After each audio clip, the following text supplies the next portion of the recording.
क्या आप जानते हैं कि जिसे हम आज महान अशोक कहते हैं, वह कभी इतना निर्दयी था कि लोग उसे चंड अशोक कहकर डरते थे। यह वही सम्राट था जिसने सत्ता पाने के लिए अपने ही भाइयों का खून बहाया, विद्रोहियों को सार्वजनिक रूप से फांसी दी और उज्जैन की गलियों में भय का साम्राज्य खड़ा किया। आइए चलते हैं उस समय में जब अशोक महान नहीं बल्कि एक रूथलेस कॉन्करर था। अशोक का जन्म 304 ईसा पूर्व में हुआ। बचपन से ही उसकी आंखों में एक अजीब चमक थी, तेज बुद्धि लेकिन कठोर स्वभाव। युद्ध कला, राजनीति और प्रशासन की शिक्षा उसने गहराई से ली थी। वह जल्दी गुस्सा करता और विरोधियों को कठोर दंड देता। यही कारण था कि लोग कहते थे, यह बालक बड़ा होकर या तो साम्राज्य को महान बनाएगा या उसे भय से भर देगा। सम्राट बिंदुसार ने अपने पुत्रों को अलग अलग प्रांतों की जिम्मेदारी सौंपी तो अशोक को उज्जैन भेजा गया। उज्जैन उस क्षेत्र का हृदय था। व्यापारियों की भीड़, विद्वानों की सभाएं, मंदिरों की घंटियां। लेकिन इस चमक के पीछे असंतोष भी था। स्थानीय सरदार करों से नाराज थे, व्यापारी मौर्य सत्ता को बोझ समझते थे और जनता विद्रोह की चिंगारी लिए बैठी थी। अशोक जब पहली बार नगर में घोड़े पर सवार होकर प्रवेश करता है, लोग चुपचाप देखते हैं। उसकी आंखों में कठोरता और महत्वाकांक्षा का मिश्रण था। उसने आते ही कर वसूली सख्त कर दी और आदेश दिया कि मौर्य साम्राज्य की शक्ति को चुनौती देने वालों के लिए कोई जगह नहीं।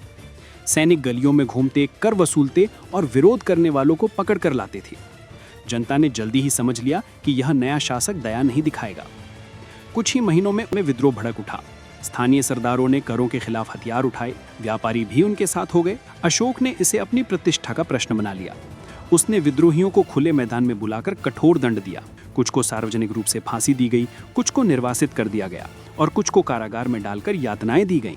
लोगों ने पहली बार महसूस किया कि यह शासक केवल शासन करने नहीं आया है, यह भय पैदा करने आया है।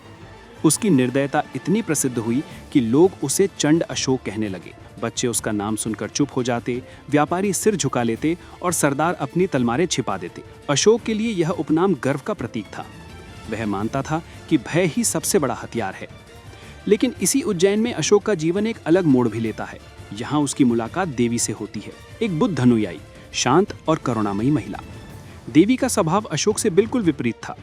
जहाँ अशोक कठोर था, वहाँ देवी कोमल थी। जहाँ अशोक भय फैलाता था, वहाँ देवी करुणा सिखाती थी। उनका विवाह हुआ और यह संबंध अशोक के जीवन में एक बीज बो गया, एक ऐसा बीज जो वर्षों बाद कलिंगा युद्ध के बाद अंकुरित होगा।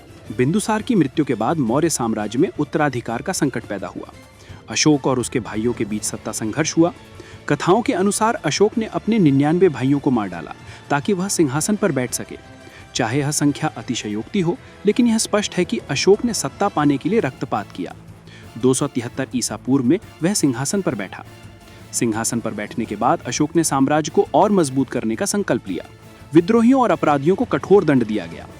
उसने एक नर्क जैसा कारागार बनवाया जहां कैदियों को अमानवीय यातनाएं दी जाती थी। यह उसकी निर्दयता का प्रतीक था। अशोक का लक्ष्य था पूरा भारतीय उपमहाद्वीप को मौर्य साम्राज्य के अधीन करना। उसने उत्तर, पश्चिम और दक्षिण में अभियान चलाए। हर जगह उसकी सेना ने विजय प्राप्त की। लेकिन एक राज्य उसकी महत्वाकांक्षा के सामने खड़ा था, कलिंगा। कलिंगा वर्तमान उड़ीसा और आंध्र प्रदेश का हिस्सा एक स्वतंत्र और समृद्ध राज्य था। यह समुद्री व्यापार का केंद्र था। जनता स्वतंत्रता प्रिय थी और मौर्यों की अधीनता स्वीकार नहीं करती थी। अशोक के लिए कलिंगा का अधीन होना साम्राज्य की पूर्णता का प्रतीक था। कलिंगा युद्ध से पहले अशोक पूरी तरह एक रूथलेस कॉन्करर था। उसके लिए युद्ध केवल विजय का साधन था। वह अपने प्रतिद्वंदियों को नष्ट कर देता था। उसके शासन में भय और आतंक का माहौल था। 261 ईसा पूर्व में अशोक ने कलिंगा पर आक्रमण का निर्णय लिया। उसने विशाल सेना तैयार की, युद्ध के लिए रणनीति बनाई, सीधा आक्रमण और पूर्ण विनाश। कलिंगा की जनता ने भी स्वतंत्रता की रक्षा के लिए कमर कस ली। जनता के लिए अशोक एक रहस्य था। एक ओर वह निर्दयी शासक था जो विद्रोहियों को कुचल देता था। दूसरी ओर वह एक परिवार वाला व्यक्ति था जो देवी के साथ मंदिरों में जाता था। लेकिन जनता के दिलों में उसकी छवि केवल भय की थी। लोग कहते थे, यह शासक हमें जीने नहीं देगा, यह हमें झुकने पर मजबूर करेगा। उज्जैन का अध्याय और सत्ता संघर्ष ने अशोक को एक रूथलेस कॉन्करर बना दिया। उसने सीखा कि सत्ता का असली आधार भय है। उसकी महत्वाकांक्षा असीमित थी। यही अनुभव उसे कलिंगा युद्ध तक ले गया। कलिंगा युद्ध से पहले का अशोक एक निर्दयी विजेता था।